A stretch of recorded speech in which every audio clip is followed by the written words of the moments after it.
땡큐. 아침을 먹으러 나왔는데요. 네, 조식 한번 먹어보고 싶어가지고 12불인데 비자 카드가 가능해서 지불했습니다. 뭔가 간단한 음식들은 집어서 먹고 중요 음식들만 이렇게 직접 해주시는 시스템인가봐요.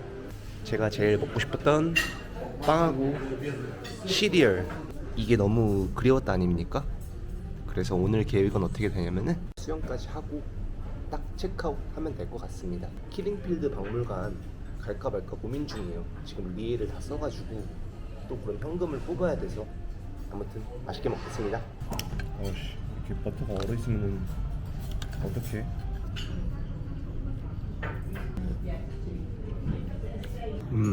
뜨끈뜨끈 행복합니다. 국물이 살짝 베트남 파하고 틀려가지고 또 먹을 맛이 납니다.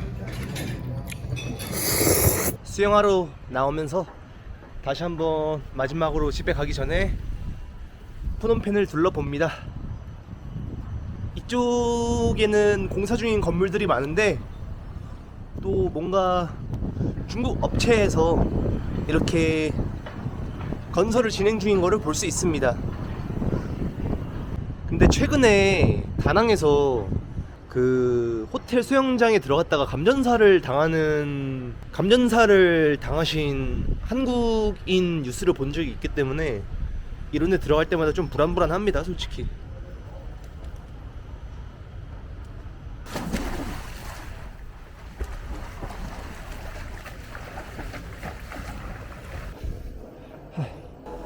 땀이 꽤 나는데 토할 것 같아가지고 밥 먹고 무리해 샜더니 박물관은 훗날로 기약하고 어디 카페나 가가지고 버스 타기 전에 한 서너 시간 정도 조용히 앉아있고 싶습니다. 유튜브 댓글이나 달고요.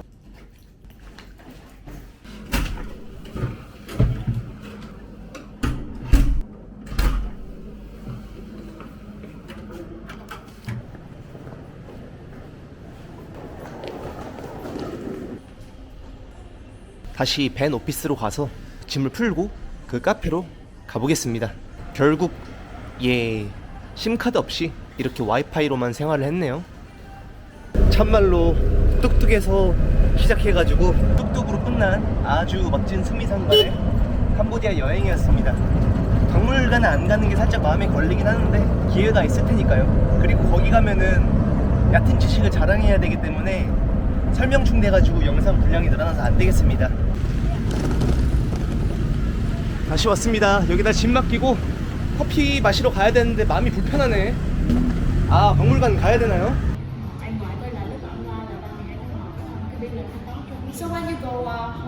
아마존도 카드 결제가 될 것 같아서 왔는데 아유, 뭔가 태국계 카페들만 접근성이 좋네요.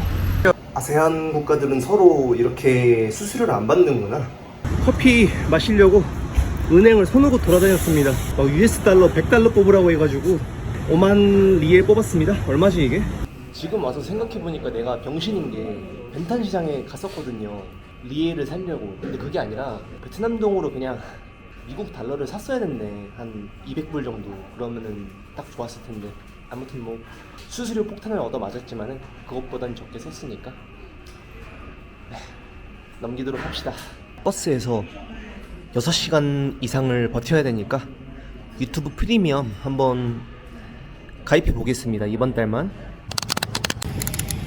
야, 또 왜 이 지랄이야 또. 와, 참 뭐야 이거. 카메라가 미쳤나. 아무튼 돈이 많이 남아가지고 마음도 불편하고 여기가 사실 목표 중 하나였는데 그래서 현지화 털어낼 겸 푸슬랭 대학살 박물관이라는 곳에 왔습니다. 얕은 지식이지만은 한 30% 이상은 틀릴 거예요. 근데 제가 생각하는 이 캄보디아 역사에 대해서 짤막하게 얘기하고 이번 여행 마치도록 하겠습니다. 들어가시죠. 얼마인지 물어봅시다. How much is it in real? In real with the audio guide? No, just myself. 21,000 real. 오케이. 확실히 서양 행님들은 역사에 관심이 많아가지고 항상 이렇게 박물관을 오시는 것 같더라고요. 아무래도 역사의 승자들이다 보니까 자연스레 관심이 가나 봅니다. 제가 오디오든 뭐든 누가 제 귀에 때려 박는 거 타이로 싫어해가지고 네 일단은 유튜브로 또 예전에 읽었던 책들로 역사를 핥아봤으니까 그냥 혼자 설명하도록 하겠습니다. 실제 수용소였는지는 모르겠습니다만은 어쨌든 가봅시다. 이렇게 아마 포로들이 지냈던 감옥 내지 숙사 이런 곳이었던 것 같아요. 그래서 뭐 이런 컨디션에서 지냈다, 아 이게 숙사가 아니구나, 고문실이었네요. 그래서 보면은 찍어도 되나 모르겠는데 이런 식으로 수많은 생명들이 의미 없게 진 것 같습니다. 너무 잔인하네요. 그래서 방 하나당 얼마나 많은 사람들이 희생됐는지 이렇게 리스트가 있습니다.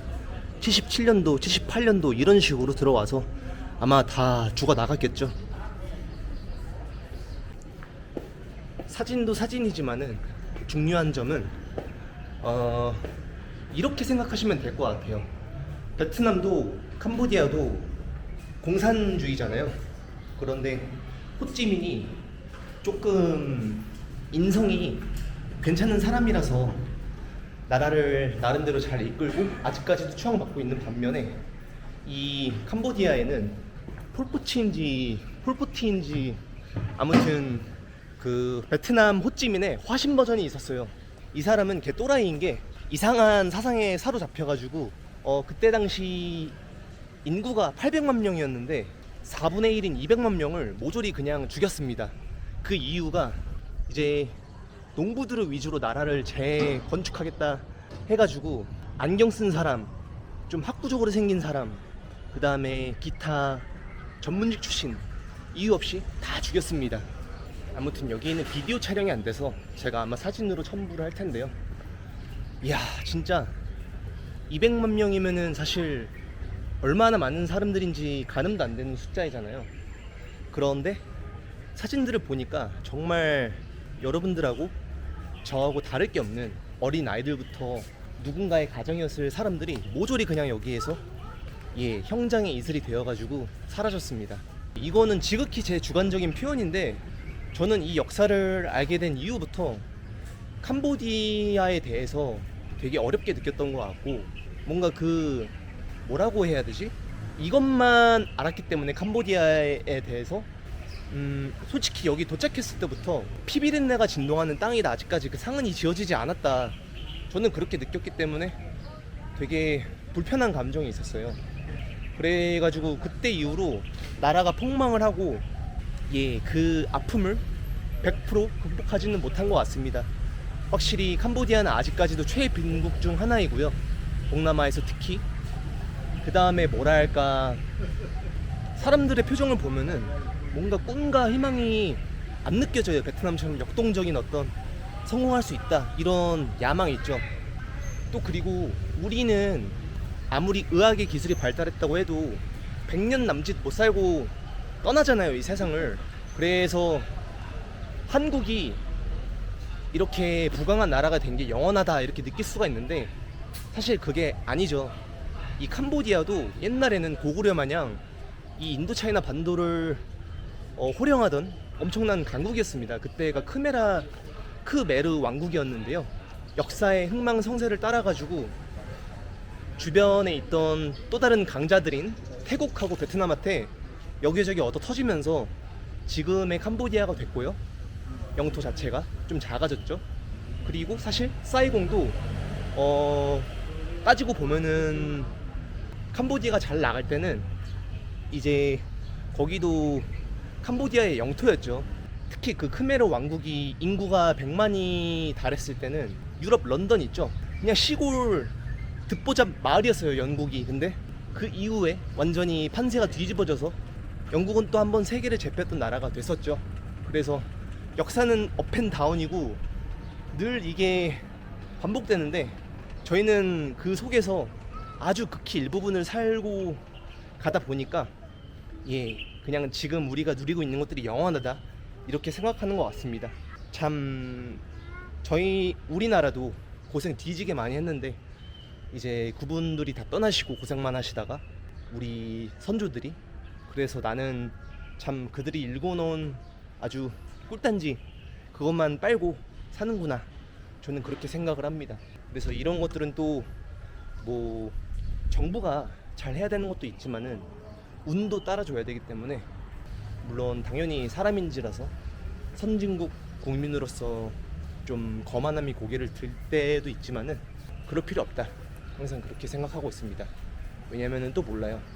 이 역사라는 게 200년 뒤, 300년 뒤 한국은 또 그지가 되고 이 캄보디아가 또 어떻게 상황이 되어 있을지는 모르겠지만요. 아마 우리 세대에는 그런 역변이 일어나진 않겠죠. 그리고 캄보디아는 지금 완전히 이제 주식시장으로 따지면은 절체절명의 하락기를 걷고 있지만은, 역사적으로도 베트남하고도 어쨌든 좀 연관성이 많습니다. 예를 들어서 그 폴포트라는 또라이가 김정은보다도 어떻게 보면 더 또라이인데 조금 뽕에 차가지고 베트남령을 몇 번 공격을 했어요. 근데 그게 이제 자기 분수를 모르고 공격을 한 거라서 베트남한테 명분을 줘서 베트남이 다시 역공을 했고 푸노펜까지 점령을 당했던 그런 치욕의 사건이 있었습니다. 그래서 정확한 연관성은 모르겠지만은 지금 베트남 통신사가 또 이 캄보디아 그 시장의 제가 알기로 60%인가 40%인가 그 이상을 차지하고 있고, 이 캄보디아에 괴뢰국을 세워가지고 캄푸치아 공화국인가요? 아무튼 베트남도 따지고 보면은 동남아 내에서는 굉장한 깡패입니다. 그래서 캄보디아를 진짜 죽탱이를 많이 꽂았었고요. 아무튼 이렇게 저렇게 얽히고 하는 역사인 것 같습니다. 네. 지금은 한낱 박물관이 되었지만은 여기에서 정말 수천 수만의 사람들이 그냥 이유 없이 죽어 나갔다고 생각하니까 느낌이 이상합니다. 그래도 자국 학생들도 그 과오를 반복하지 않기 위해서 이렇게 와서 공부를 하는 게 보기가 좋네요. 저는 말이죠, 항상 저를 위해서 살아갑니다. 전쟁이 나는 꿈을 꿔도요, 저는 항상 어디에 숨어가지고 제가 살아남기 위해서 그렇게 고군분투를 하더라고요. 이 꿈도 어떻게 보면은 제 마음 근본 어딘가의 반영이라고 생각을 하거든요. 제 성향이기도 하고, 그냥 아무리 국가가 나를 위해서 많은 것을 해왔다지만은 우크라이나 전쟁, 또 언제 있을지 모르는 남북 간의 그런 것들, 근데 저는 솔직히 말해서 제 나라를 위해서 죽고 싶지가 않아요. 어떻게 보면은 애국심이 거의 바닥인 거죠. 그런데 참 그런 생각이 드네요. 저는 유튜브다, 또 세계 여행이다, 경제적 자유다, 이런 달콤한 것들을 쫓아서 살아가는데, 이 수용소에서는 참 누군가의 소중한 자식들이었던 사람들이 그 리더들의 그릇된 사상으로, 생각으로 인해서 그냥 밟히는 개미처럼 죽어 나갔다고 생각을 하니까, 솔직히 뭐랄까, 좀 미안하다고 하면 에바이지만은 슬픕니다. 엉덩이 튼살 생겼다고 우울해하고 레이저 받는 날까지 기다리고 이런 것들이 중요한 게 아니구나, 내가 참 과분하게 살고 있구나, 그런 마음이네요. 지금 여기에서도 저는 피 비린내와 짠 눈물 냄새를 맡고 있고요. 뭔가 울컥하는 거는, 이것도 사실 그냥 제 뭔가 힘든 감정을 투영해서 스트레스를 풀려는 것 같긴 한데, 아무튼 묘합니다. 왜 이렇게 울컥하는 건지 모르겠어요. 친구가 그러더라고요. 이제 자기는 애인하고 좀 이 지긋지긋한 캄보디아를 벗어나서 돈도 벌고 떵떵거리면서 살고 싶은데, 일단은 캄보디아의 신뢰도 자체가 낮으니까 비자 받는 것부터가 너무 일이라서 때로는 2천만 원 정도의 잔고를 요구하기도 한대요. 제가 잘 들은 건지는 모르겠지만, 근데 말도 안 되잖아요, 캄보디아 그 받는 돈에 비해서. 그래가지고 제가 이렇게 돈이 없다고 말하는 것도 안 될 것 같아요. 왔다 갔다 하는 것도 참 한국인으로 태어났기 때문에 천룡인 라이프를 살고 있구나, 그렇게 느낍니다. 아무튼 여기도 영상 소스를 조금 만들기 위해서 호찌민으로 돌아가는 밴 탑승 전에 온 건데 근처에 있더라고요. 먼 줄 알았더니. 그런데 괜히 제 스스로의 감상에 취해서 뭔가 좀 울 뻔했어요. 차마 설명하기 힘들 정도로 잔인한 시신 사진들이 엄청 많아요. 저 안에 들어가면은. 거기에는요 되게 어여쁜 소녀들도 있고요, 장난꾸러기처럼 생긴 소년들도 있는데 다 눈을 지그시 감고 있습니다. 낮잠을 자는 것처럼. 그런데 그들은 그때 어떤 꿈을 꾸고 있었을지, 그것이 어떻게 잘못된 독재자에 의해서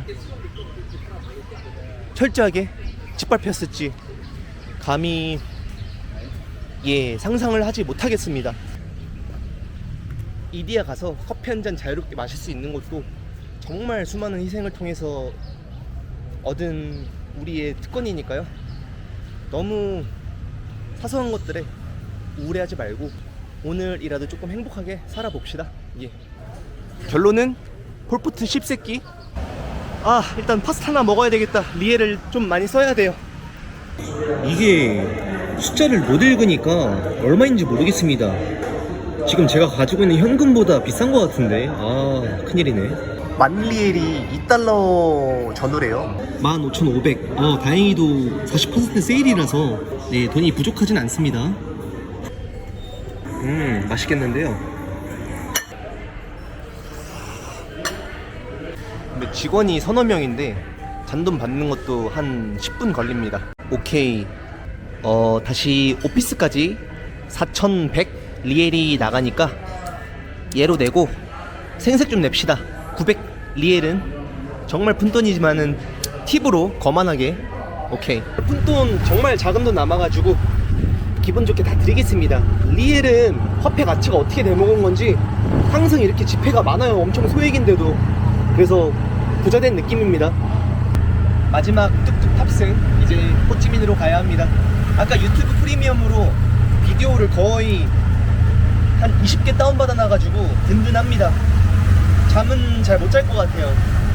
아주 찾아서 올 것 같진 않지만은 여러모로 생각할 기회를 줬던 캄보디아에게 감사하며 다음에 봅시다. 땡큐. 아저씨가 무뚝뚝한 표정을 짓다가 조금 더 있는 거 보고 미소를 지으시니까 돈값하네요. 이것도. 오케이. 친구가 저 가는데 제가 좋아하는 간식거리 사준다고 또 왔습니다. I just showed off to my subscribers that my good friend brought me my favorite snacks before I go. Yeah. Thank you so much. 니다의 친구들이 만드는 빵인데 이게 그렇게 맛있더라고요.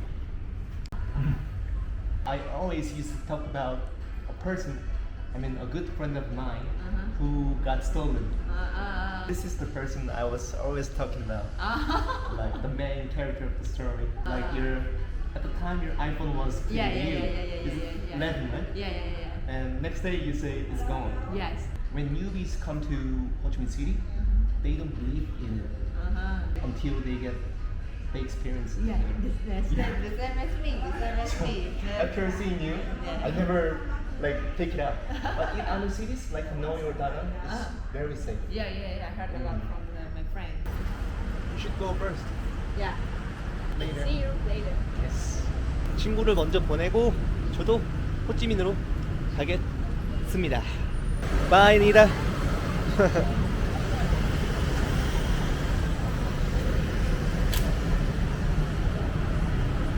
갈 때는 다행히 중간에 있는 베스트 좌석을 얻었습니다. 특히 중간 좌석은 이렇게 무선 충전기도 있고요.